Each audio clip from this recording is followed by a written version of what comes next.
जंगलातील रानटी डुक्कर गावात घुसून अनेक महिलांना जखमी करून शेवटी एका घराच्या आत घुसून बराच वेळ राहिला व त्या डुकराचा अचानक मृत्यू झाल्याने खळबळ उडाली आहे। डुकराच्या मृत्यूचे कारण अद्याप स्पष्ट झालेले नाही। ही घटना चंद्रपूर जिल्ह्यातील सिंदेवाही तालुक्यातील मेंढामाल या गावातील आहे।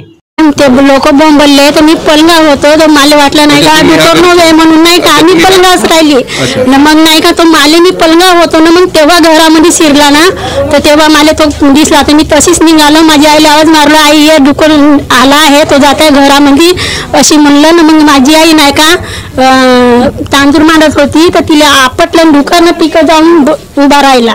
मी तुमचा जीव कशी वाचून बाहेर निघाला? जीव म्हणजे तो सरडच गेला ना मी पलंगा होतो तो माले दिसला मी तशीच निघालो। माझी आईला आवाज मारलो तिथे बसून होतो फक्त तेथून आला बसून होतो तेथून आला आणि मग सीधा घरातच आला। याची आजी होती घरवाली बाई घरामध्ये होती हो घरात होती ते चौधरीच्या घरची होती तिला एक मारला आमच्या दरवाजात हुदाडा। माझ्या घरातील सासूबाई आतमध्ये असताना त्यांना डुकरांना धावेल गेला आहे।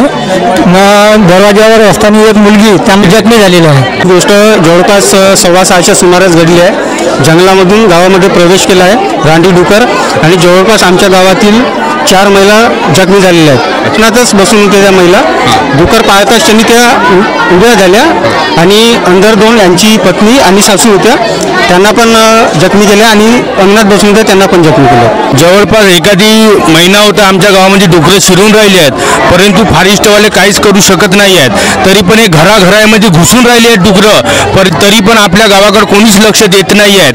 त्या गावामध्ये मागं जो मोठी घटना घडलेली आहे वाघाची त्यामुळे लवकर हे फॉरेस्टवाले यायचे पण यावेळी आम्ही डुकराची जेव्हा तक्रार केली हे एकही लोक आले नाही ना। घरात छोटासा बाळ असता काही असता त्या घरामध्ये आज का झाला असता। चंद्रपूर जिल्ह्यातील सिंदेवाही तालुक्या शहरालगत 3 किलोमीटरवर असलेल्या मेंढामाल या गावामध्ये रानटी डुक्कर ह्या गावामध्ये येऊन 2 महिला एका छोट्याशा मुलीला रानटी डुकराने जखमी करून ह्या घरामध्ये सरळ येऊन आतमध्ये त्यांना घुसला आहे आणि ह्या घरामध्ये 2 महिला ह्या घरामध्ये होते।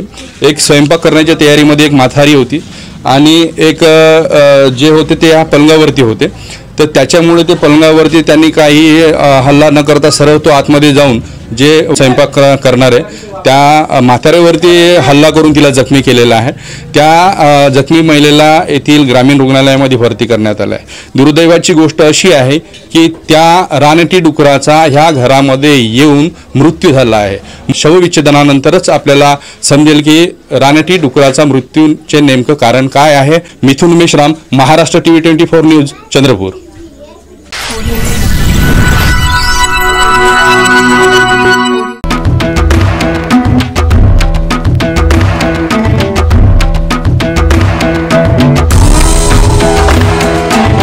पक्षीराजपुरा गांव की हक्की पिक्की जनजाति द्वारा 108 सूखी और हरी जड़ी बूटियों को मिलाकर बनाया जाता है।